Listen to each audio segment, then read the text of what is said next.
Welcome to Audible Interlude, a G.I. Joe podcast. I am your host, Dave West, codename Phantom Troublemaker. And I am your Doctor of Romance, codename Crapshoot. And I am the Cobra Trooper that replaces your chocolates with candy hearts. Oh, no. Codename Legion Cub. That's diabolical. Yes. That's almost as evil as my Easter plan of buying a hollowed out Easter bunny and cutting the bottom out of it and filling it with mayonnaise and then putting the bottom back on. Oh. All right. I'm going to be out of commission for a while from growing up, so continue without me. All right. Please follow us on Audible Interlude Podcast on Instagram and Twitter at G.I. Joe Audible.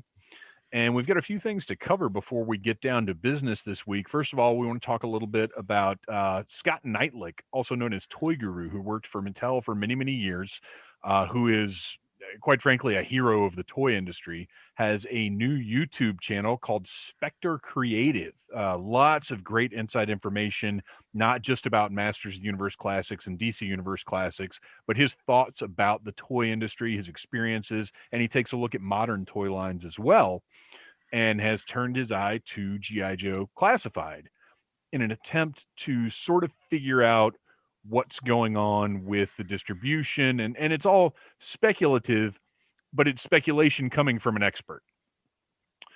There were two different videos. One of them featured Bobby Vala. Sure, Bobby Valentine since February, who is behind the forthcoming Action Force line, which will feature Sergeant Slaughter and the Steel Brigade Trooper and a number of original creations. It looks like a great line. I'm excited about it. I've backed, I've purchased. I'm not quite sure. It's not Kickstarter, but he is doing crowdfunding. But you can basically, kind of like how Super 7 does, you purchase the figures and they're being made to order in a way, it seems like. So I've bought a number of the figures and accessory kits. Of course, I ordered a Sergeant Slaughter, who we may get to more about this episode, depending on how our time runs. But I'm excited about his line, but he has a lot of opinions about the G.I. Joe Classified line. And the first video that Spectre Creative put up was it was supposed to address the distribution problems and why the Classified series is so difficult to find at retail. We all watched this video, and it didn't really address that. It was more Vala's thoughts about the Classified series, which he doesn't seem to be a fan of, and that's fine. He can have his opinion on that. But after watching that first video, did you guys feel like there was anything in there that really addressed the distribution issues? And I don't want to. We're not trying to, talk bad about anybody, but the video to me just didn't seem to quite hit the nail on the head.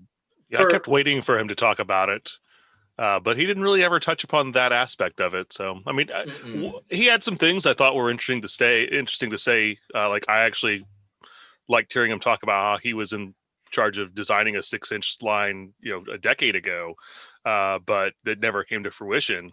But yeah, he didn't really ever touch upon what was supposed to be the subject of the video. Yeah, I would love to see Scott Knightlick actually maybe interview Bobby Vala, and I'm sure these are out there. I honestly haven't pursued too many interviews with him because he only really came to my attention last year at Joe Fest in Augusta.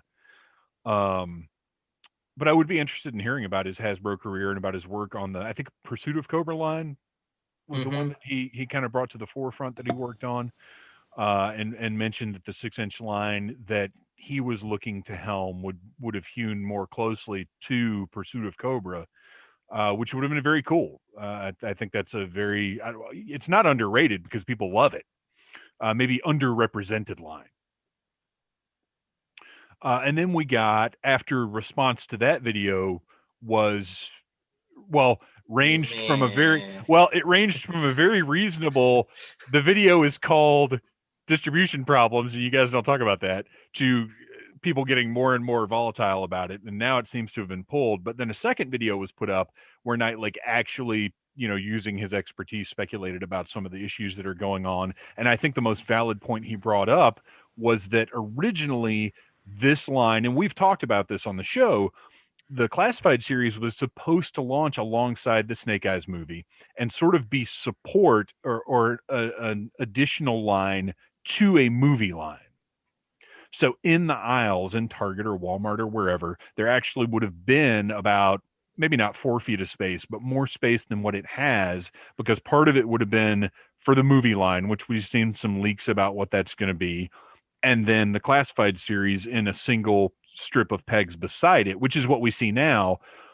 But because it's so small, it doesn't really have a home. I think the retailers, honestly, it seems to me that maybe Hasbro just sort of cranked out an initial order rather than the big fulfillment that it would have been if the movie had come out. Yeah. But it also, I think, begs the question, is G.I. Joe Classified all geared towards all ages toy line, or is it geared towards the adult collector? And does the adult collector need to have a media tie-in to have a successful toy line?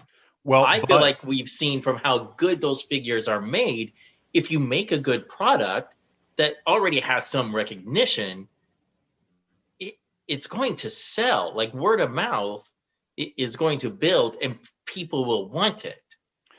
Well, I think Nightlick brought up a good point where he said that this one kind of is an adult collector line, because something that he mentions over and over again in his videos is any toy line that's in the toy aisle is still aimed primarily at kids, and that they're expecting kids and moms to be buying the bulk of the product, regardless of how many adults are collecting it.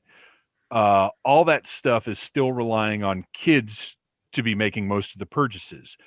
But a possible alternative for this line would have been to put it on that back wall with the actual adult collector toys, now that Target and Walmart both have those sections, and focus it specifically at the adult collector.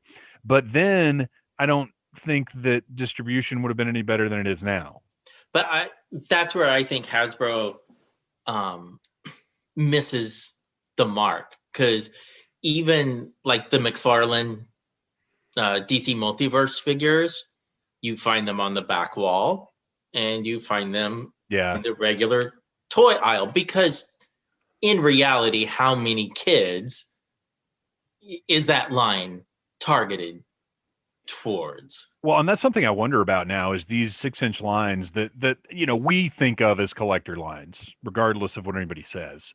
I would be fascinated in seeing the percentages and the sales on those, because I know, my son, who is 13 and who collects, but he does a lot more like posing and setting up scenes and dioramas. And like me, I open something up, I play with it a little bit, probably do a review on the Needless Things YouTube channel, which you should check out this Wednesday, where I'll be reviewing the incredibly hard to find Special Missions Cobra Island Viper. But I open it up, I play with it a little bit, and then it goes on the shelf where I probably am never going to touch it again unless I'm dusting. Well, you also look at percentages too. The reason why kids, they kind of have to still be geared towards children overall, because the majority of children play with toys. A very small minority of adults purchase toys for themselves. Right. So when it comes down to it, you've got to get them in the eyes. You've got to get them in front of children, especially if you're carrying them in stores like Walmart and Target, that are more general merchandise stores, rather than, just selling them online on a big bad toy store or something like that. Mm. But to Christian's point, like, how many kids are really, because my son doesn't like McFarlane's DC Multiverse. He doesn't even really like NECA's stuff because they come apart so easily. They're so fragile. Yes, they have tons of articulation, but while you're posing them, the legs pop off, a horn breaks off. Like, they really are adult collector items. And if a 13-year-old is like, this isn't a toy enough for me, then I wonder how many kids out there are, getting these DC Multiverse, as opposed to something like DC Universe Classics that really did a good job of being a kids line and an adult collector line. And I also, I guess in my head, when I think of G.I. Joe Classified, I think of Star Wars Black. Right. And they put out a kids line of Star Wars figures. They went back down to 5 points of articulation for a while. Well, not anymore. Right. Not anymore, because it didn't work. So, but they were marketed towards two different play styles, right. Let's call it. So that's why I wonder why Hasbro doesn't think that way for the classified line. You also got to look at how Star Wars is a lot more mainstream property, and many adults collect Star Wars stuff that just thinks of G.I. Joe as a relic from years and years ago. Well, and apparently the Black Series just sells like gangbusters. It's across all ages and demographics and whatever else like that. That is the toy line. It's essentially the Ninja Turtles of right now. Oh, I work with people who don't collect toys but collect Black Series figures because they love Star Wars so much. Our pal Arian is collecting Black Series figures now, and he hates things and stuff. But anyway, for any of the listeners who haven't checked out Spectre Creative, it's a great channel. And go back probably about a week ago, and he's got a video up that's pretty informative. Like I said, it's educated speculation about what's going on with the classified series. And there are no real satisfying answers, but he's got good information in there that makes the bitter pill that is collecting classified series a little easier to swallow, perhaps. And speaking of classified series, we've seen, we've got the repaints for Roadblock and Scarlet, and Duke. Is there a Duke repaint? Am I making that up? I think I saw something about that a while back. Drawing a blank. Maybe or maybe not a Duke, but a Snake Eyes has been found as well. Not as big a differences as Roadblock and Scarlet. He's got the red symbol on his forehead is gone, and his visor now has a gloss on it, and it actually looks really good. I might end up having to pick up one of these. The Roadblock and Scarlet aren't as interesting to me, but the Snake Eyes, I like those differences. And then in other Snake Eyes news, did you guys see this Fortnite Snake Eyes? Yes. That's a smart move, getting that into the hands of the Fortnite fans. Well, especially considering how many people drew parallels between the style of classified and the game that we talked about on the show and Fortnite. So to actually put out a Fortnite Snake Eyes, and he is in the game now as well. My son was playing him all night the other night. He said he's great. He has his sword is his, I guess they all have pickaxes, and his sword is his pickaxe, but also his backpack. And then he's got some kind of like frosty foot power. I don't know. I don't understand these things. You're talking a whole different language. I still don't understand this Fortnite phenomenon. But he looked pretty awesome in the game. And this figure, which is $40 for some reason, my guess is the licensing. He comes with a bunch of accessories, but it doesn't seem like $40 worth to me for a $20 figure. No, but those accessories are, the majority of them are all one-offs. So I think the tooling cost is a factor there. Yeah, because I don't even think these are this is not. That's what's interesting about this is it's a Hasbro Fortnite figure, which has not been done. So it's not like this is using anything from the Jazzwares Fortnite releases. No, he's a 6-inch figure, so I figured it was using parts and pieces from the classified Snake Eyes. It looks to me like a repaint. Well, I'd see. I don't know though. These boots look different. I think you're right. I think some parts are here, but there's a good bit of new tooling as well. I wish I could zoom in a little bit more. But I mean, he's a unique looking Snake Eyes. He looks great. He's interesting, and I had to order one for me and one for Phantom Junior because I've got to have this different weird Snake Eyes with his plunger bomb or whatever this is, his little snowman grenade. But it's cool because, as we like to say, anything that gets G.I. Joe in front of more eyes is a good thing. Especially in a property that's that mainstream. Yeah, absolutely. Yeah. Well, and that's the thing, to go back to Christian, your point about our kids even playing with toys. No, I mean, that's part of the reason why the toy aisle keeps shrinking year after year after year is kids don't play with toys like they used to. They play video games like Fortnite, which is why these toy manufacturers are all just dying to jump on whatever the newest, latest video game craze is, because that's their desperate hope. These kids like the video game enough that they're going to want figures from it, which has worked out well for Jazzwares and Fortnite.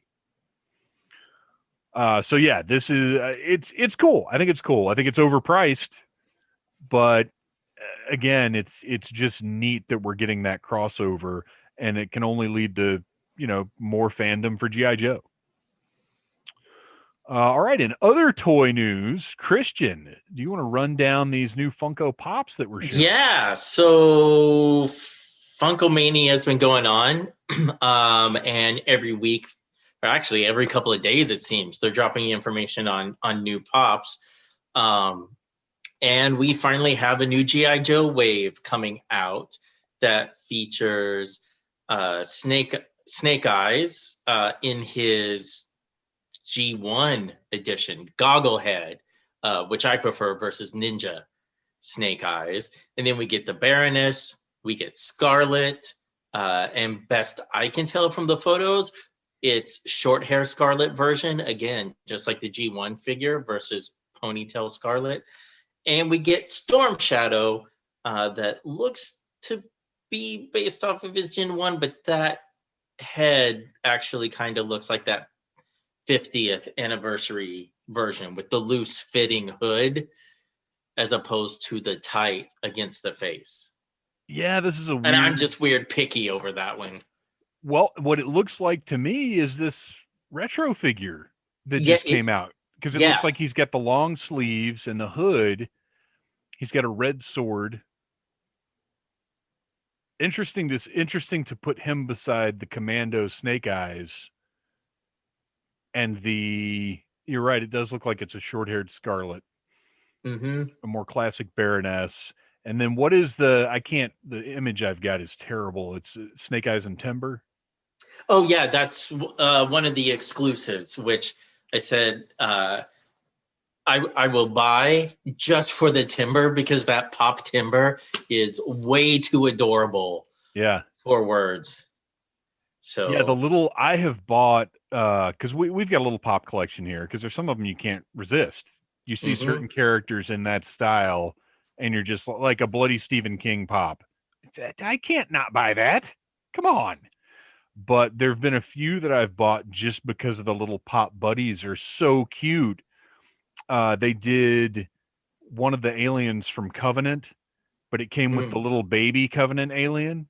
I was like, oh, that's adorable. I have to have that. So they're good at throwing in little things like that to entice you. Yeah, and you know, that very first G.I. Joe wave feels like it came out years and years ago. Yeah. The one with Cobra Commander, Roadblock, and then nothing. And then all of a sudden, you know, last year we got Zartan and Shipwreck. And now this wave. So I feel like, they're finally catching up, because there is a plethora of figures that they need to get to. Well, and I wonder if maybe it's a combination of just sort of how COVID has affected everything. It was very interesting. This is not G.I. Joe related, but it was so interesting to hear. There is an interview on Pixel Dan's YouTube channel with Brian Flynn from Super 7 Toys, and he's talking about how COVID has affected distribution for them. And he said there's chances are the third and fourth wave of Thundercats Ultimates are going to ship before the second wave. That's how jacked up everything is right now. So wow. I'm wondering if with these G.I. Joe pops, there's a combination of that plus the Snake Eyes movie being delayed, because I'm sure Funko wants to get in on that just as much as everybody else does. For Because sure. when you've got that media, that's the time to really throw everything out there and get people buying your stuff.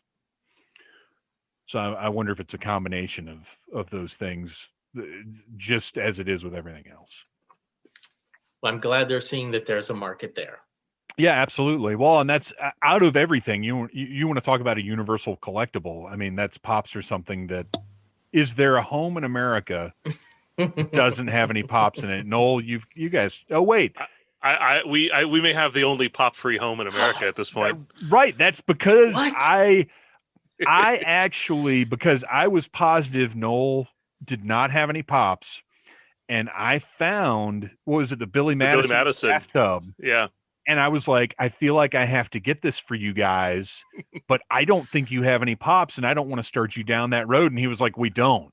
So I didn't get it. Because I try to be careful about that kind of thing with toys, because you don't want to get somebody hooked on something.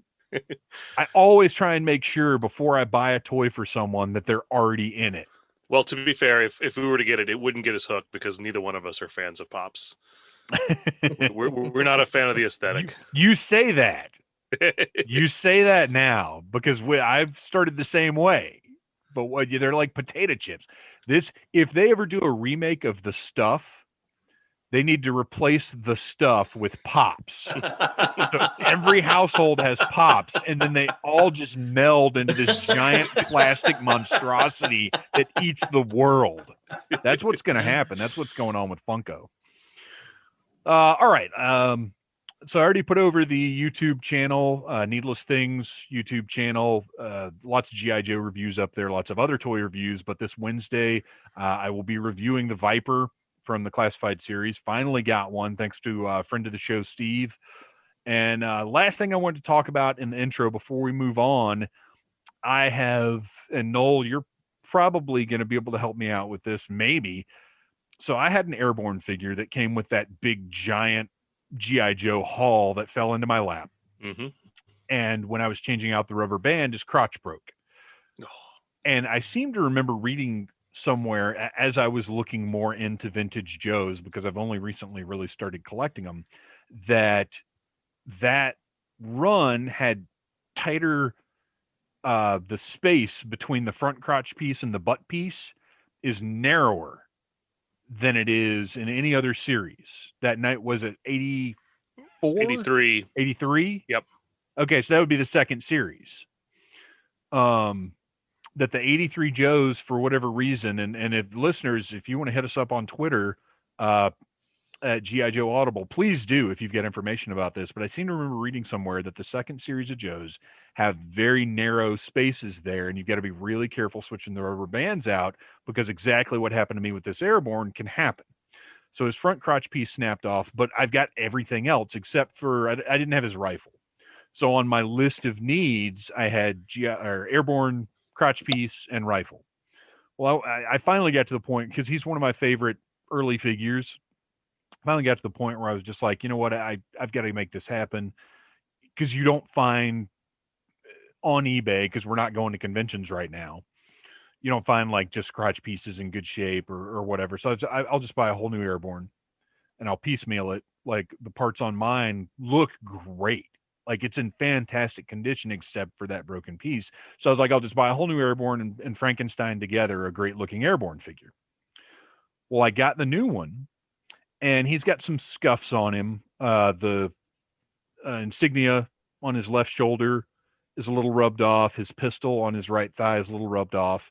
But once I took them apart and put them side by side, the new one that I got is completely different colors, and it's not like fading. Like, this is production. Different colors. His tan parts are a more vivid tan, if that makes sense.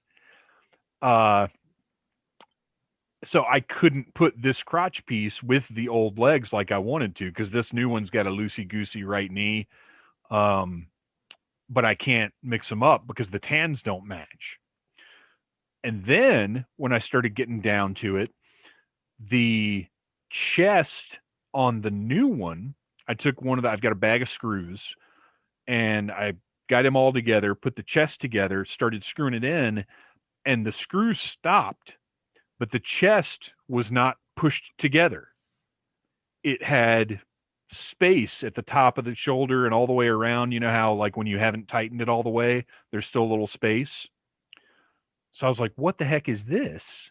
So I, gave it one more, like, 100th of a crank, because you can't tighten too much or those things will shatter. And it looked like it tightened up a little bit. So I went to put his helmet on, and when I turned his head, it cracked the top of his back.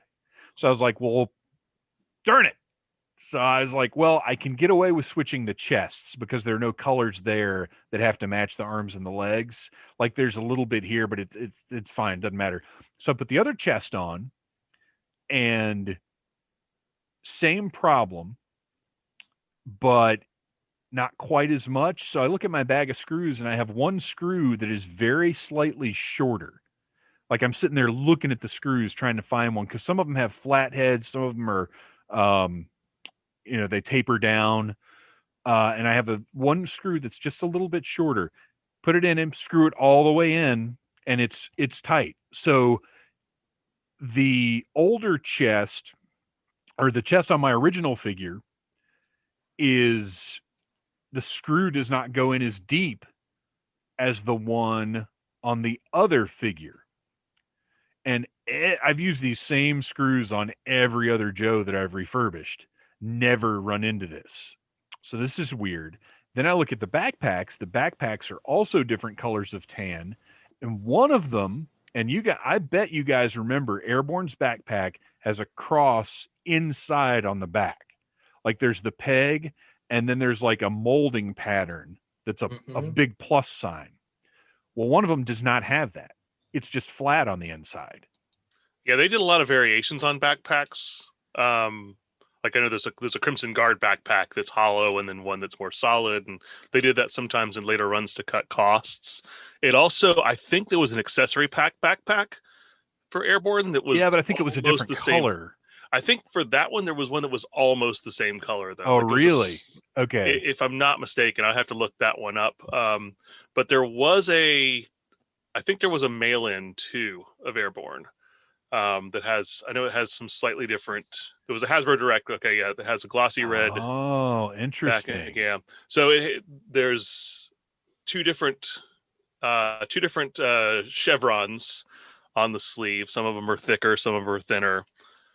So there may be some differences in, like, the Hasbro Direct, or it just may have been a later run. Yeah, it was very interesting. I haven't come across anything, because I've had to do. I've had to get new parts multiple times now, and I haven't run into anything like this, other than, like, I had a torch, but it was clearly fading. Like, the color difference was, one was really faded, one was not. But this is not fading. This is just two different production colors. Very interesting. I'd be interested to look and see factory variations, because what this sounds like to me is they did a run of Airbornes at one factory, and then, like you were saying, if you could buy them direct, then a totally different factory would have made them, therefore having. But I mean, the mulch, the screw part is getting to me. Yeah, that's the weirdest part of it, is the difference in the chest construction. Because colors, very plastics, stuff like that being variable between factories, you see that all the time. But the actual mold is, Yeah, it was a weird thing, because it was distinctly two different depths in these chests, the way that they went together. But everything else about them, everything else about them is not the same, because one of them was, the blue of his vest was painted all the way into the collar, because where his head sits, like, into the top part there.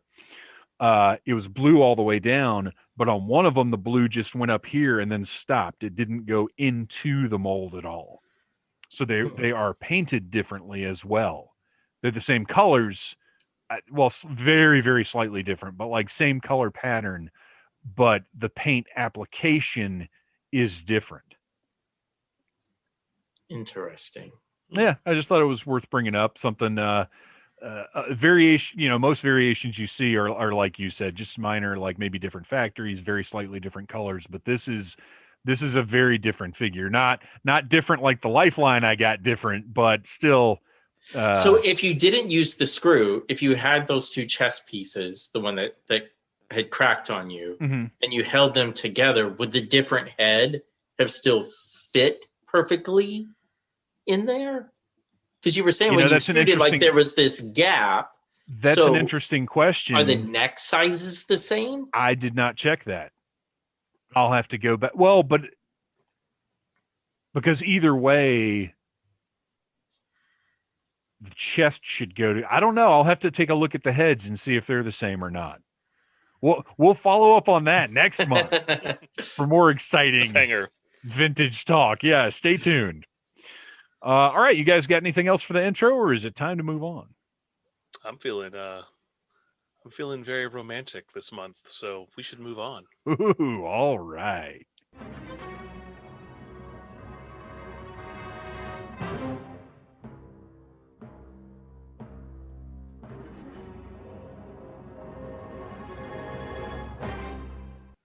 Welcome, ladies and gents, to an all-new segment here on Audible Interlude, where we're going to talk about relationships in the world of G.I. Joe. That's right, it's time for Love is a Battlefield.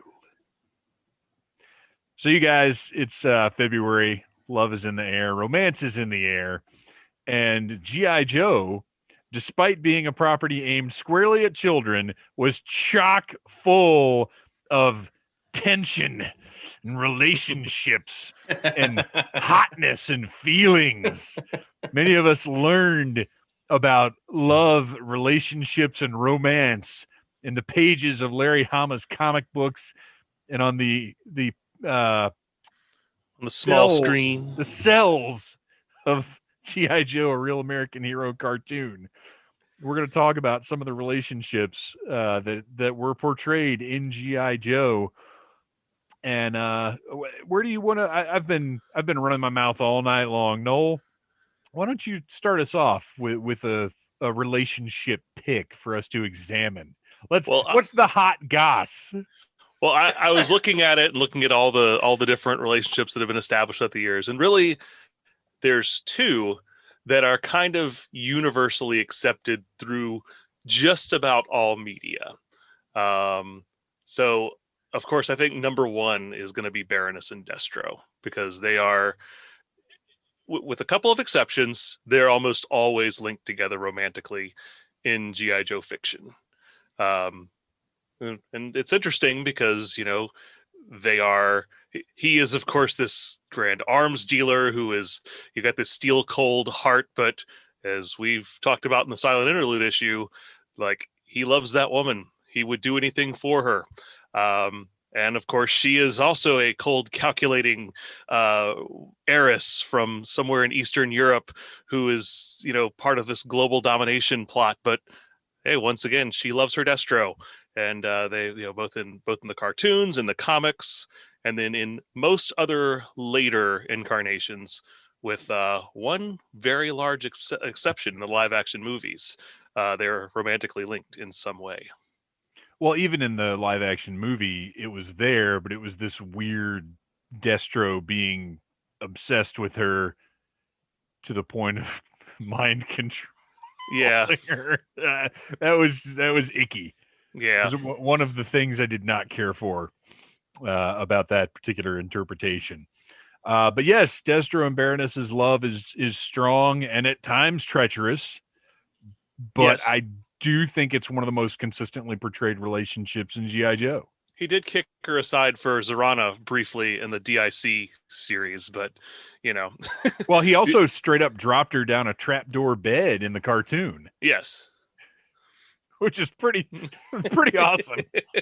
That's what I think the relationship is based off of. She is a very strong-willed woman who wants power. So I don't think there is any of the the weak female tropes when it comes to the relationship of, I think behind closed doors, it's him trying to one up her and her trying to one up him the whole time, and that's what turns them on. Right. That's their thing. That's what they're into. Mm-hmm. Like it may appear on the outside like sometimes they're stabbing each other in the back or whatever, but they always come back together. Yep. Even in the episode where, you know, she disguises herself. Well, we just talked about it. It's the oh shoot. Oh, it's the we talked about it for Halloween. Yeah. Yeah. And he somehow doesn't recognize her, even though he's very clearly, you know, sort of fooling around. At the end, they're still together. What's the other one? The other one that's pretty well universally established is Flint and Lady J. Yes. Because they were together in Marvel Comics, they were together in the cartoon, and again in most other media, they're portrayed as being an item. Either they are an item or they're just kind of not portrayed romantically at all. I think they're the healthiest portrayed couple. Yeah, and I always love their because G.I. Joe. They were both like overachievers. You read their file cards, and they're both like almost perfect characters. So you know it makes sense that they would find one another, and you know, being the most educated members of the team, and you know, both very highly skilled soldiers. Well, and their relationship never felt forced to me. It always felt kind of organic, and anytime they were depicted together, it just seemed like, well, yeah, that makes sense. It didn't feel like the weird Duke and Scarlet thing. Right. Which was never, Duke and Scarlet was never explicitly stated as being a romantic relationship. If you really go back and watch those cartoons, they're playful and they flirt with one another, but they never kiss. The closest thing you get is in the movie where she's grieving over him slipping into a coma. Right. But it's still, as a comic book reader, Duke was out of his lane. Well, and it's a comic book. When the comic book Scarlet and Duke weren't ever really. Well, no, but what I'm saying is, as a kid, you're reading the comics and you're watching the cartoon, and you want to reconcile them to some degree, even though there's so many things that contradict each other. You still kind of want these worlds to work. So when you're invested in the Snake Eyes and Scarlet relationship, as much as you have to be if you're a comic fan, to see Duke being all flirty with Scarlet in the cartoon, kind of makes you not like Duke. Well, and if you think about what Duke's character really is intended to be, like he's this top kick sergeant. He doesn't have time to be messing around with the ladies. Right. So it doesn't fit his character the way that Larry Hama wrote it initially. But they did kind of play with it a little bit it was both in Resolute and in Renegades, where they kind of teased there was a bit of a triangle going on with those three. And so it's kind of a subtle nod. They didn't really play into it too much, but they did it in both those series, which both came out about 13 years ago. Yeah, it's been a minute now. And then, of course, there's the triangle from the single greatest internet accomplishment of all time, the Ballad of G.I. Joe. Yes. She's seen the way he looks at Lady J. Well, and as we established too, in Cobra Claus' Coming to Town, he and CoverGirl get a little flirty sometimes. Yeah, that's the thing. Yeah. Duke is the ladies' man. He gets around. He wants to be. He is not. Even in the original Real American Hero, when Duke and Snake Eyes are in the arena of sport and they're being forced to fight in gladiatorial combat, and at the end of it, Duke is there with Scarlet and the little slave girl Selena. Meanwhile, Snake Eyes is just over there petting his wolf. So Snake Eyes never got any love. This is a family show, so that's not a euphemism. So those are kind of the basics we've gotten out of the way. I will throw in, since I sort of tongue in cheek mentioned the whole Lady J between Duke and Scarlet, which by the way, listeners, I'm sure you've watched the Ballad of G.I. Joe video. If you have not, stop what you're doing right now, even though it's listening to our show, and go watch that video because it's a masterpiece. With an amazing cast. So if we're going to mention that, well, we also have to mention Steeler and alternate world Baroness. Yes.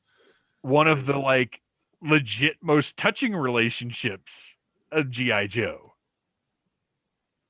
So Worlds Without End, we've discussed as being the great two-parter that it is. And we find out that in this world, Baroness is working against Cobra. She's an undercover, well, I guess not even undercover agent. Like, she's deep cover.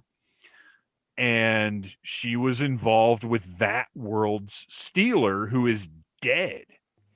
So when the Steeler from the Earth that we've been watching for however many episodes ends up in this alternate universe, she loses it, and we get this really touching emotional scene that, you know, we talk all the time about G.I. Joe being aimed at kids, but there's so many themes that the storytelling was very well done, and the creators very clearly cared about getting some big emotional important beats in there. And this was one of them, because her reaction to seeing her romantic partner who she thought was dead is huge.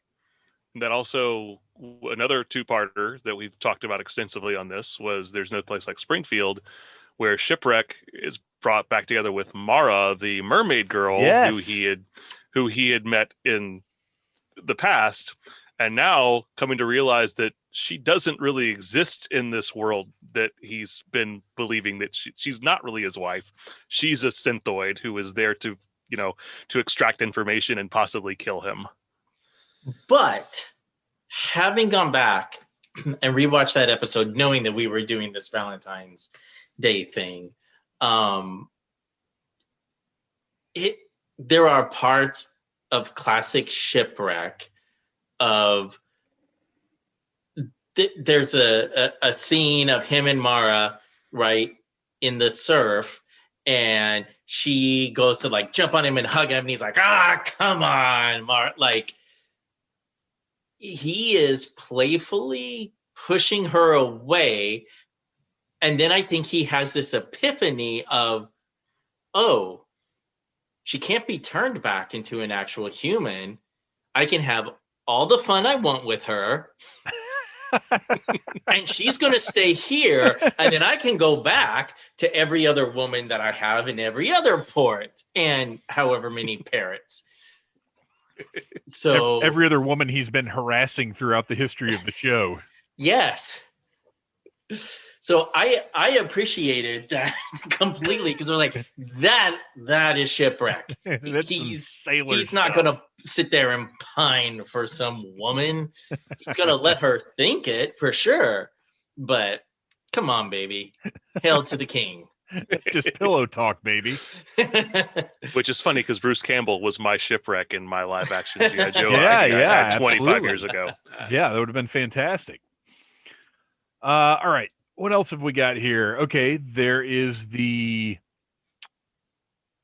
don't want to say short-lived, but it really only got one opportunity to be featured, and that's Falcon and Jinx, which was... Yeah, I didn't like that at all. No, because I don't like it at all watching it now. No, all he does is harass her. Yep. And then, this is from G.I. Joe the movie, the 1987 animated, not theatrical film. She kind of softens a little bit. I don't think they don't ever properly hook up, do they? I can't remember if I think they actually kiss at the end of the movie. Okay. So they in 80s cartoon terms, they do.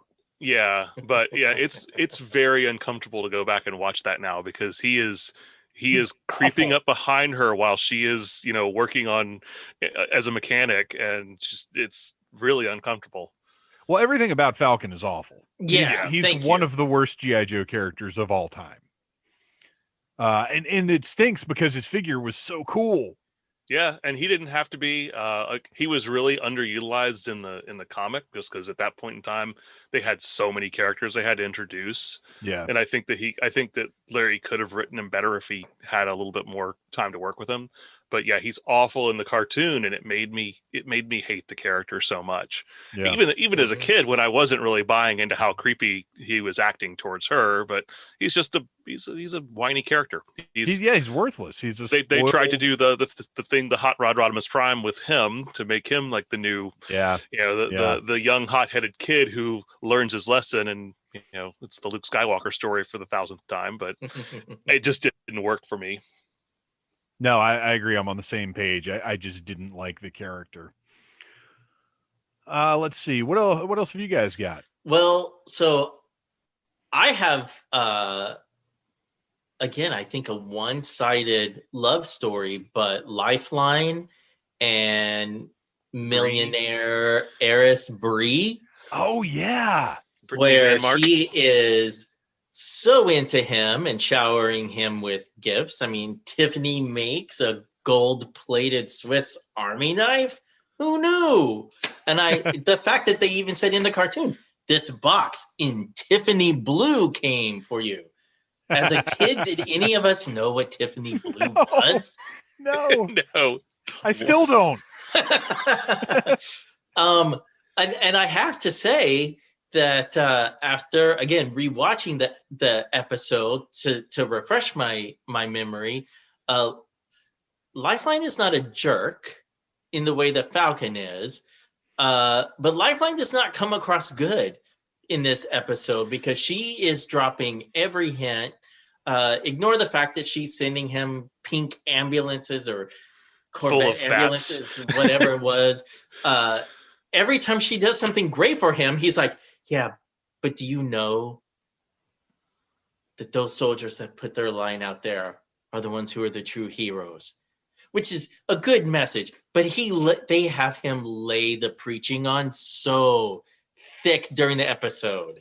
I think that's one of the reasons why I like Lifeline so much, was because he was just like, he was like, I don't have time for all this. Right? She's like, oh, you saved me. Here, let me give you a kiss. And he's like, but did you know starving children in China don't have food? And there's a world I need to save.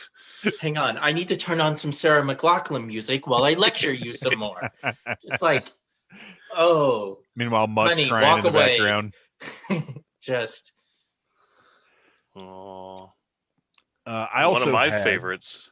I was going to say one of my favorites was the Star-Crossed lovers of Mainframe and Zorana. Yes, exactly. Yes. That's where I was headed next. I loved that pairing when I was a kid, and it worked its way into my own headcanon when I was playing with my toys. Yeah, 100%, and it lasted too. Like, it's something that wasn't just a one-off, one episode thing. It came back around. Yep. Yeah, it was really well done. The youth serum, the health club episode, she was dead on part of that plot. And then when she saw the Mainframe was one of the Joes that was affected, she's like, oh, hey, here's where you find the antidote. Damn. Yeah, she lets him off the hook a couple of times. And one of the things I liked about it so much is we didn't get a ton of characterization out of her aside from her just being basically she's one of the Dreadnoks, but she's a girl, so she's trying to sort of overcompensate in every way, like being overly tough, overly cool, overly whatever.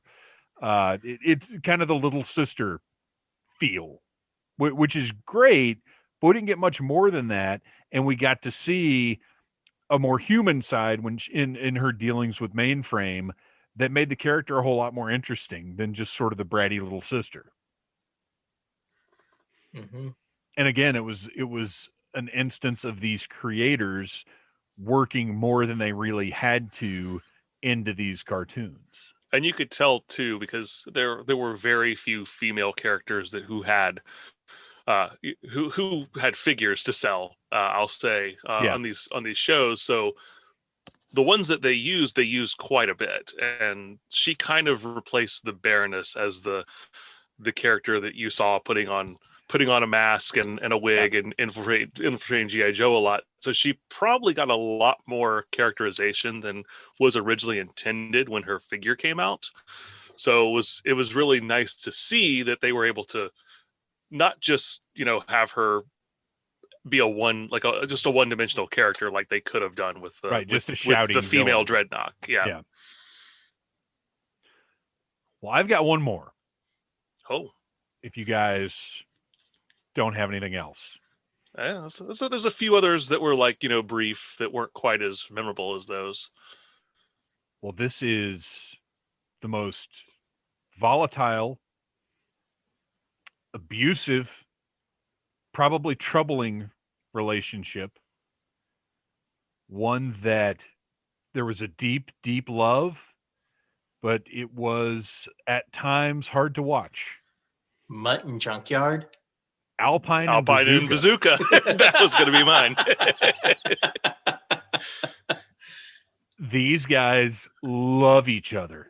Alpine would die for Bazooka and vice versa. But Alpine is so abusive towards Bazooka. It's hard to watch sometimes. And when you're a kid, it's funny, and that's what it was meant to be. Was Bazooka was the comic relief, and they dumbed his character down to the point of ridiculousness. Like there's no way he could function as a human being, let alone as in this elite military unit. He didn't use pronouns basically. But if there were more than 4 words in a sentence, he lost track. He also liked to carry small boys around in his arms, as we established. But as sort of, like I said, when I was a kid, it was funny. Now you look at it and you're like, oof, this is a little rough, but I love it, man. I love their friendship. I love that they have these 2 dudes that they decided were going to be best buds, and that's their story every time. Yep. There's one other from the comics that I have to talk about, which was Ripcord and Candy Apple, aka Bongo the Balloon Bear. Oh my gosh! Yes. Because that one ended tragically. Mm-hmm. But it was a very, tying in the daughter of essentially the head Crimson Guard, who's, it all involves Zartan, being infiltrating the pit, and there was a very multi-level story going on that was really kind of centered around those 2 characters and their romance. And that went on for a few issues. Mm-hmm. It wasn't just a one and done. Yeah, it went on for a bit, and I'm a little ashamed of myself because that's not on my list, because I could remember Candy and her ties to Cobra. I could not remember who her love interest was, and I have not been at the top of my game for the past few weeks. Been knocked out with a little bit of a health concern. Understandable. So I did not have it in me to do the research. So I was like, you know what? There's enough other stuff here. The guys are going to have other stuff, so we'll be good to go without talking about Candy. So I'm glad you brought that up, because I did not remember it was Ripcord.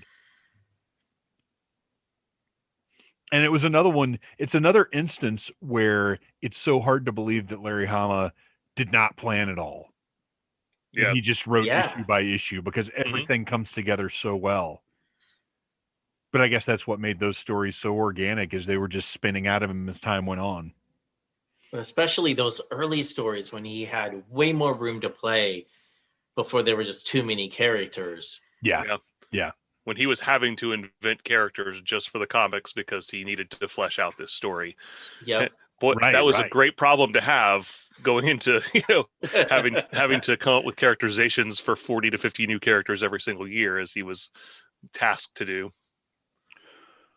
All right. Well, listeners, please hit us up on Twitter at GI Joe Audible. Tell us your favorite GI Joe relationship and what you think of the ones that we talked about.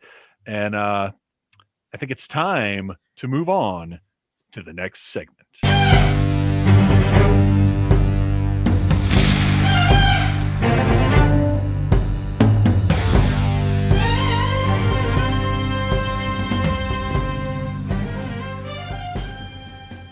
All right, and now it is time to go beyond the 80s, where we look at something outside of the core or Real American Hero line. And in this case, I was tasked with coming up with the one for this month, and I decided to go to 1997 and chose kind of what was in my head at the time going to be a return to what I loved so much as a child, 15 years before that. And that was the Stars and Stripes Forever 8-pack.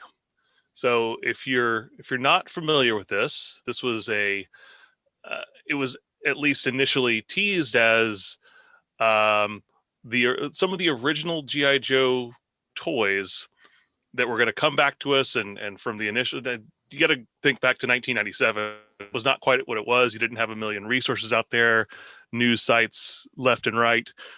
Most of what you were getting for toy news was from things like Wizard Toy Fair magazine or previews or something along those lines. So I remember seeing this in Toy Fair sometime in like either late 96 or early 97 and thinking, I am running to Toys R Us the day that I find that's released, and I'm going to buy that thing off the shelf. And I can't remember a time where I walked into a toy store and found myself to be so disappointed in a product. Because these did not look anything like the original G.I. Joe toys. Most of them had at least some of the original molds, but were in colors that were nowhere near what they should have been. And then there were some that didn't even come close to matching the original source. Like, they just could have slapped any name on there. They looked like bootlegs. They didn't even look real. And I walked out of that store planning on spending $29.99 or however much it cost that time, and walked out empty-handed, and have still to this day never owned this set because of that. I didn't even think about that, but you're right. I remember it being pricey. I had forgotten that aspect of it because I did buy it. I believe, and I could be wrong about this. You're right. It was $29.99. Holy cow. That, I mean, for 1997, that's a lot. I believe it was previewed in Toy Fair magazine because Toy Fair launched in 97. And I feel like I remember seeing possibly the picture, the very misleading picture that's on the back of the box. Yep.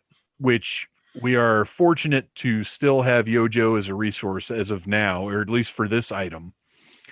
And if you go and look at the box back on here, it is insanely different from the product inside. There are figures on this box back that are not even in the box at all, let alone being like the wrong colors or misrepresentations. But like, this is what Flash, I get. Well, it's not Flash though. Flash was originally supposed to be in the lineup. I think they lost the trademark, so they went with Short Fuse instead. Okay, so Short Fuse, we're going to run these down one by one. These awful representations of G.I. Joe characters. Some of them, I go back and look at them, and there's like one of them that I think is better than the original figure. Well, and I agree, but we'll go. Okay, so we've got the concept is great. If they had delivered what they showed on the back of the box, that would have been awesome. But the first thing that jumps out at me looking at these figures as a collection is the rivets seem particularly noticeable on some of them. Like Stalker, Snake Eyes, this awful sleeveless guy on the left here, who is Breaker. This is Breaker? Yeah. Come on. Yeah, well, Breaker has it's Hawk's body with Gung Ho's arms. Or so yeah, the head and legs are Hawk. The torso is Roadblock, and the arms are Gung Ho. Absolutely rotten. Yeah. The only we'll go if listeners, if you want to follow along on yojo.com, we're just going to go from left to right, taking a look at these. So Breaker's design is absolutely terrible. His accessories are absolutely terrible, and he's got, for some reason, he has Short Fuse's laser rifle. It's Flash's laser rifle. Flash's laser rifle, but nowhere to plug it in. Yeah. It's just the cord just sticks out. And apparently the visor does not stay up on the helmet. They didn't mold it right. That doesn't surprise me. No, this is, if you guys want to talk bad about Mustache Guy who's in charge of the current retro line, at least it's not this. Like, this is even more ridiculous than what we're getting out of that retro line. Next in line, we've got Grunt, which it blows my mind. This is only the 4th version of Grunt we've gotten. How crazy is that? Like, sort of the troop guy in my head, kind of the first Joe, like the sort of the original, like, this is just a Joe. Yep. And I will say the camo deco on these, I think, looks great. I just don't want these guys. You could do better camo in 97 than you could in 82. Yeah, absolutely. But I don't want these guys to have this camo. I also don't like this weird camo sweater with these plain green trousers. It just doesn't work. How fantastic would he look if his shirt was just the same color as those trousers? He'd look great. Well, yeah, awesome. To be actual army fatigues. But he comes with an AK-47, which makes no sense. Like, no Joes should come with an AK. They should come. No, he should have come with the M16. Or I would have accepted the generic Joe laser rifle. That would have been fine. They could have thrown that in. They could have put 8 of those in this, and I would have been fine with that. Or it would have been better. But overall, Grunt's not terrible. And then we get to Rock and Roll. Yeah. Oh, dear God. Rock and Really? Who at least does come with the right machine gun. Yeah. But the design is just awful. The head is the least rock and roll head that that Hasbro has ever produced. Yeah, he's got Hawk's head, so they used that same head twice. Which it'd be fine if it was the original, 1982 Hawk's head they were using for more than one, because that's obviously was used for multiple figures in that year. But and it's relatively generic. Hawk. Yeah. Yeah, but 86 Hawk. To take an original bearded Joe and rip him out of Beard Squad like that just is not acceptable. No, someone decided he was not regulation that year. And I don't hate this figure's design, but it's not for rock and roll. Yeah, right. Now this Scarlet, I actually kind of like as a variation. This Scarlet is similar to, I've got the Toy Fair 2-pack that was Scarlet. Right. And it's a very similar color scheme to that one. Mm-hmm. It's not bad. It's the orange is a little weird, but I mean, it's not my least favorite one of this. I like it as something different. Like, it's a cool, different Scarlet. It's a variant, and I like it for that. Like, maybe this is like almost sort of a Night Force Scarlet type. Yeah, I do like the darker tones. Yeah, of the colors. Cool. And she's got the crossbow, so she's got the crossbow. It's fine. At the time, I would have preferred Scarlet in just original colors, and even now I would, because then I could just sort of fake that out in my collection instead of the Scarlet I got that exploded when I tried to screw the torso together. But yeah, this is cool. This is one of the better ones in the set, I think. And then Sergeant Zap, because you can't just call him Zap. One of the benefits of G.I. Joe is sometimes when they lose the trademark, they can just throw a rank in front of it, and it's okay. And they did it with Transformers a few times, like Agent Jazz or something like that. Right. Yeah, that's fine. That's not a problem. But yeah, someone missed with the airbrush gun on this one is all I can say. Yeah, his camo does not look good. And just like Grunt, if his shirt had just been the same color as his trousers, he'd look really cool. I'd like him. Yeah. Yeah. He does. Oh, my note on his shirt is, are these bazooka burns? So I was thinking he's the mechanic working on the vehicles. He's just all greasy. Yeah. And that's not bad, actually. If I ever get around to making a big pit diorama for my vintage Joes, I'm going to stick him in the garage. He's going to be the garage guy. He's going to be the grease monkey. He does come with the correct accessories, at least. And he's not molded in that same green color, so his thumbs are probably less prone to breaking than the original Zap. Right? They're just, unfortunately, at the ends of those hideous shirt sleeves. Short Fuse is next up. Again, not bad. I wish his pants were just the color of his shirt. Yeah, at least it's less of a variation than some of the other ones. But I don't know why they couldn't have just kept him with one color. Just because this is the classic.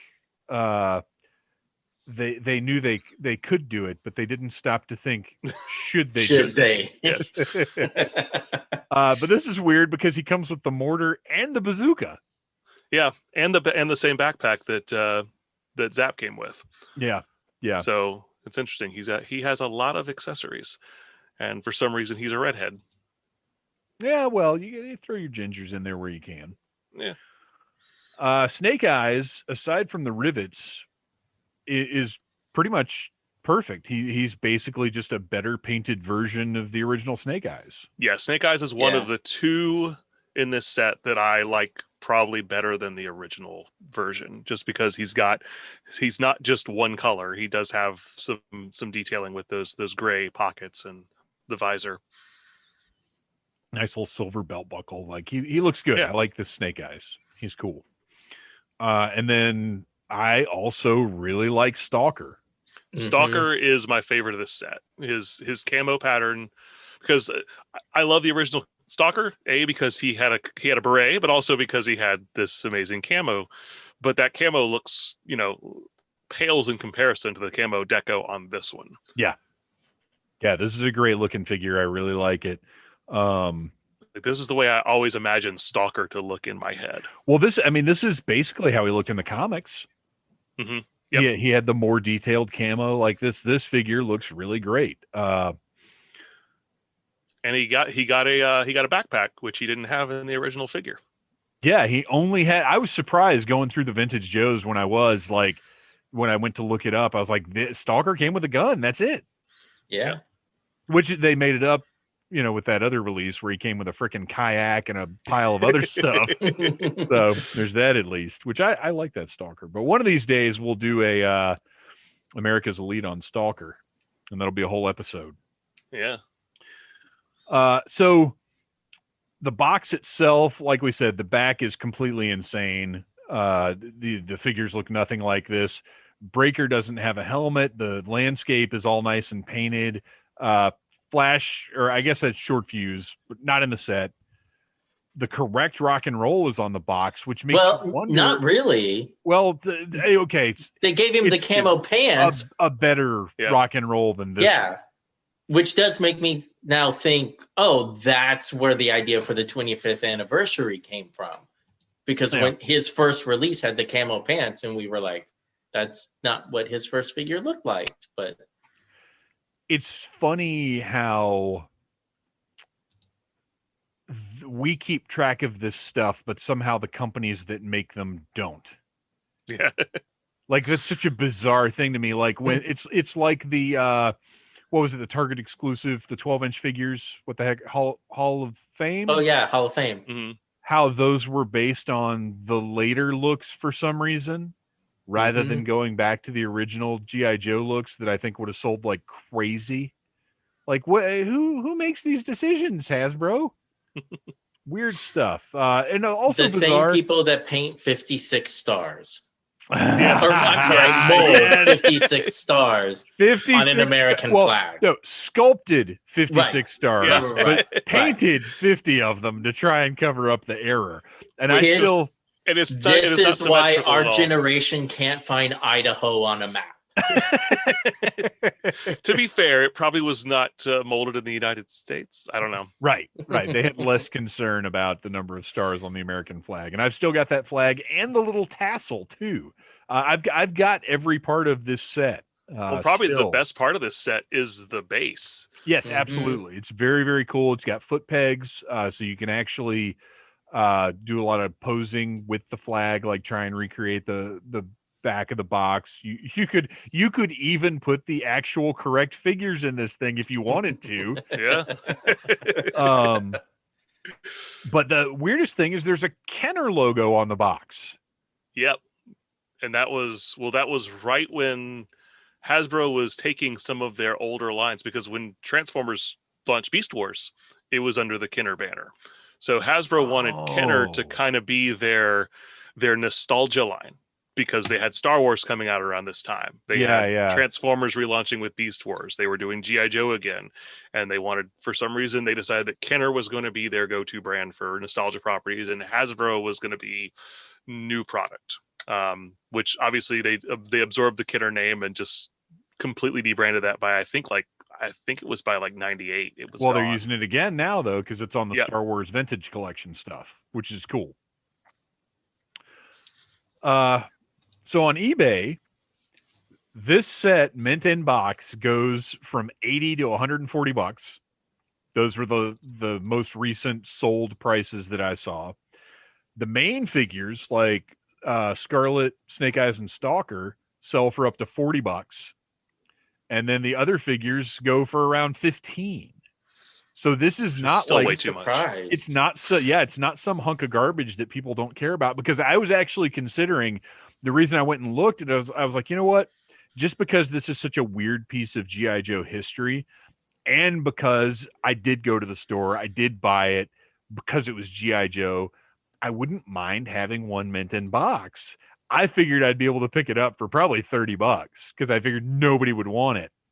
But no, that is not the case. It does carry some value, and even broken up loose.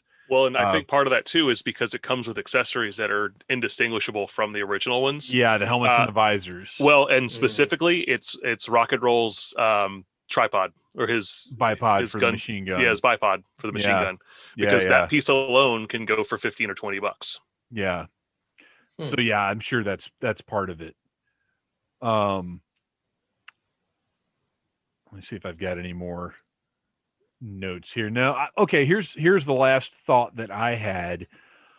I remember when I bought mine, it was a pretty big display. Like there, I would say a good 12 square feet of this. Maybe two side by side, and all the way from the top of the shelf to the bottom, to the floor. I remember there being a lot, but I don't remember them warming shelves. I don't feel like they hung around forever like you might think they would. Do you guys have a recollection of that at all? I kind of remember them being there for a while. Do you? Because I could be wrong about that. I don't know if they ever went on clearance, because if they did, I might have bought them back in 1997. I'm thinking they didn't make it to clearance. But Toys R Us didn't clearance a lot of stuff, especially not exclusive product, because there were a couple of those Transformers releases that sat on shelves for a long time and never got clearanced. Yeah. Toys R Us, like 4 or 5 years. They would just sit on product forever, because I remember it being bizarre to me when I would go up to Wilmington, North Carolina, the Toys R Us by my grandparents up there. They actually had a clearance section and would put stuff in it pretty regularly. And there would be things that were sitting on the shelf here for years that they would clearance out and actually move inventory out. So I don't know if that was a store by store thing or a region thing or what the deal was, but yeah, Toys R Us here in the Atlanta area, they would just keep stuff forever. Yeah, I was out of Joe by this point. And I really don't remember seeing it. And in 97, Orlando, man, off the top of my head, I can think of 3 Toys R Us's that I used to hit on a regular basis. And that's not to say that it wasn't there, but I don't remember it having a big real estate that it ever stuck out. Well, and these, if I'm remembering right, these were the precursor to the actual relaunch of G.I. Joe, where they were doing the 3-packs. Yep. And the like vehicle packs and stuff like that. That was like the real, oh, this is the good stuff, even though it still wasn't quite the paint designs that I wanted. Yeah. They were good figures and good new versions of the classic characters that weren't like the 90s bright colors that turned me off so much. Well, and this is one of the main reasons why I chose this to begin with, and kind of you're actually leading me right into it. I had been out of G.I. Joe. I had but I stopped collecting in 86, 87, really. Right. Everything beyond that was just a little too far out there. So when I saw this and I was starting to get into collecting toys a little bit more as an adult, I was, 22 years old at this point in time. I was like, well, this is going to lead me back into G.I. Joe. This is great. Right. So disappointed in what they gave us that I actually did not care about collecting G.I. Joe for the years going forward. Oh no. And in hindsight, I look back, because I just the dial tone that we talked about, I just bought that dial tone Tomahawk 2-pack. It was released in 2000. It was 3 years after this, and it was really a direct result of this marketing campaign that had just come out in 97, which pretty much relaunched the line. But I missed so many of those packs and so many of those figures who they may not have been the original color scheme, but a lot of them look really, really good. There's some great stuff from 97 until, well, and I have a soft spot for like Spy Troops and Valor versus Venom and stuff as well. But from 97 up until the launch of, I guess it was Spy Troops, there was some great stuff in the original O-ring style. Mm-hmm. Some really, really good figures that I'm going to have to figure out how and where to display back here, because they need to be out. It's just cool stuff, man.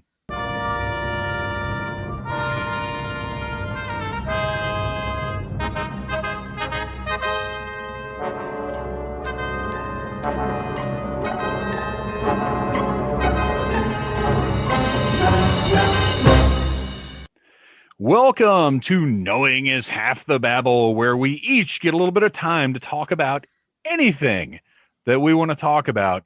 Christian, you want to kick us off this month? Yeah, I really don't have a whole lot to say other than, my gosh, it seems like we'll go through sort of a drought of G.I. Joe news, and then the floodgate opens up. And this past week, it has just been boom, boom, boom. Like every single day, we're all texting each other. Did you see this? Did you see this? So, yeah, let's keep that faith alive and get more product out there. Well, and we just earlier today, speaking of G.I. Joe news, the Fang, the Retro Fang pre-order went. Noel shot a message. Fang pre-order is back up. So in the event that Walmart is up to their old tricks and cancels your original Fang pre-order, put another one in. Learned my lesson.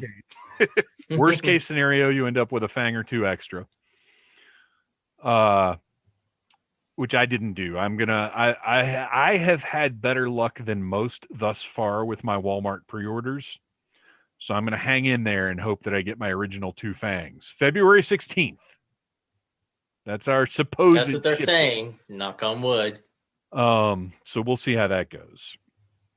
My item, I was on Amazon, because I'll often hop on Amazon or eBay and just put in G.I. Joe and just scroll through and see what comes up. And I found, I'm holding these up for you guys, the listeners will not be able to see them, these G.I. Joe vinyl wall decals. Yes, I have seen those. Just on Amazon. This is a new product. Again, one of the things probably intended to pop out when Snake Eyes was coming out. From roommatedecor.com, who have a wide range of licensed vinyl wall decals. But what's so weird, this is 4 different sheets of stickers, and the stickers look like they're about 10 to 12 inches high. They're reusable. and you've got the original character art for Snake Eyes version 2 with Timber, Cobra Commander, Storm Shadow, Scarlet, and Duke. And then you have Snake Eyes, a smaller version of Snake Eyes from the cover of what was the issue? It was when Marvel was doing their anniversary, and every comic that came out had all of the Marvel characters around the border. Oh yeah. It's that image of Snake Eyes holding the Uzi up. Yep.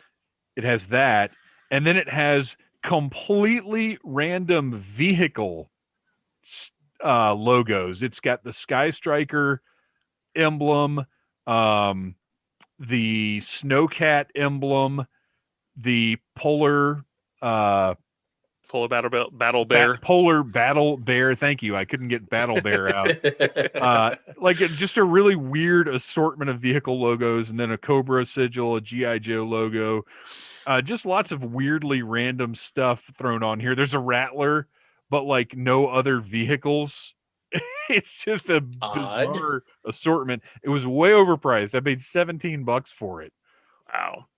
But it's something I just felt like I really wanted to have, just as part of the modern G.I. Joe weirdness that we're seeing right now. From the size of the box, how big would you say that the figures stick-ons are? Folded up in here. They're 4 different sheets. Each sheet of decals is 17 by 9. So, okay. Well, I'm gonna open it, so it doesn't matter anyway. Let's live unboxing here on the show. Audio version for those. Audio version, not to make watching. it extra exciting for the listeners. He's peeling the tape. So he's opening the flap. These are, way to go, stupid background. So I mean, that's a pretty decent size. Yeah. It's about hand size, and they're beautiful. The colors are great. But look at the random logos that are on these things. How large that Polar Battle Bear symbol is compared to the Cobra sigil. Oh no, I've got 2 sheets of. Oh no, wait, that's Duke. What just happened? Okay. So there's Duke. Oh, come on.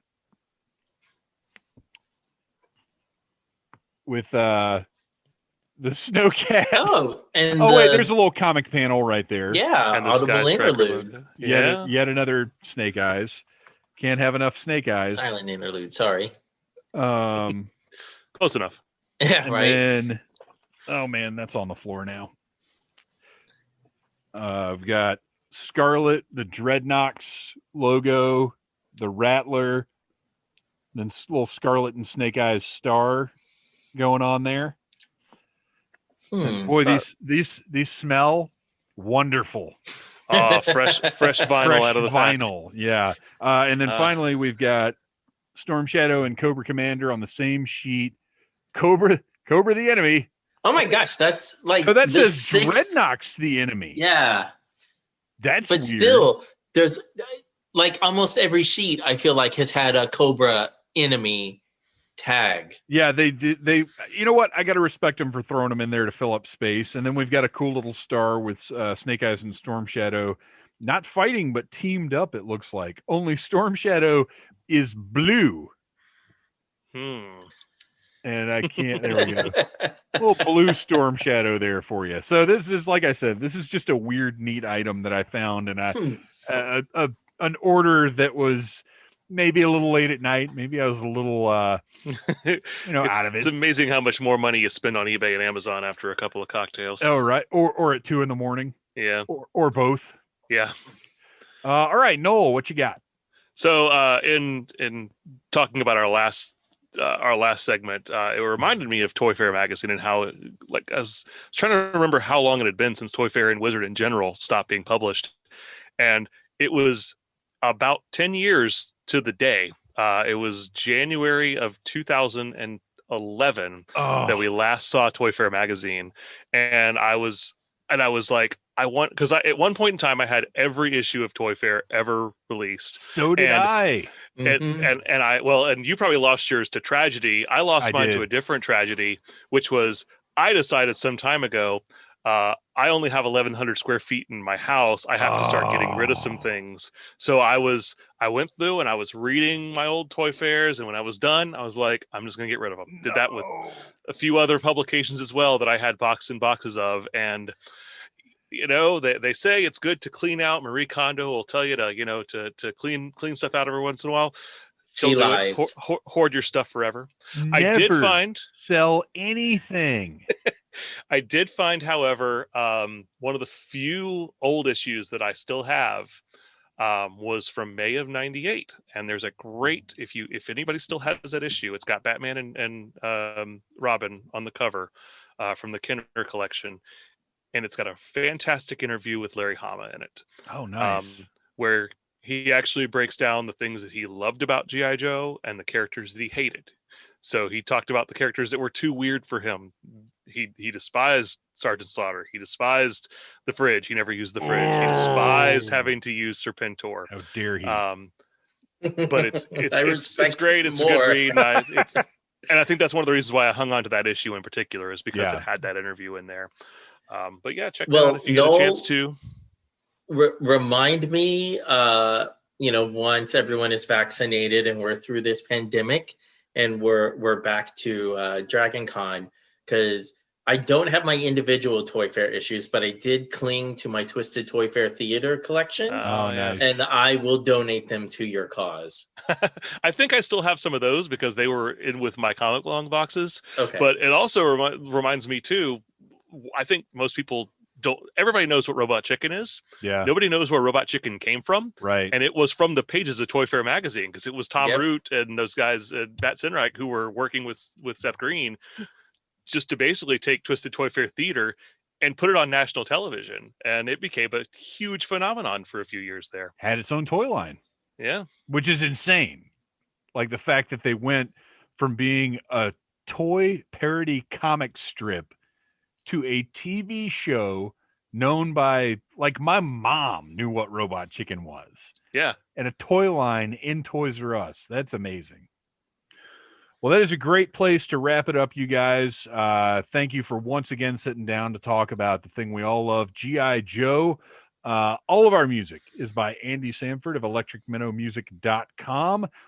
Please do check us out on Instagram at Audible Interlude Podcast and on Twitter at G.I. Joe Audible. And you guys, please put over your social media handles. No, you go first. So I'm not really do a social media thing, but you can find dorkdroppings.com is a site that I've been maintaining for almost a quarter of a century now. And I also work, of course, as I mentioned many times, with The Finest. If you ever thought about joining The Finest, the G.I. Joe costuming group, we're actually doing some Zoom meetings now through the Finest Recruitment Center. So you can actually talk to some of our members, get some tips about, maybe coming up with some costume ideas and work towards getting to be a member. Very cool. Awesome. And you can find my toy photography on flickr.com and Instagram under the handle Legion Cub. All right. Well, that was another great one, you guys. The only thing left to say is Yo Joe. Cobra.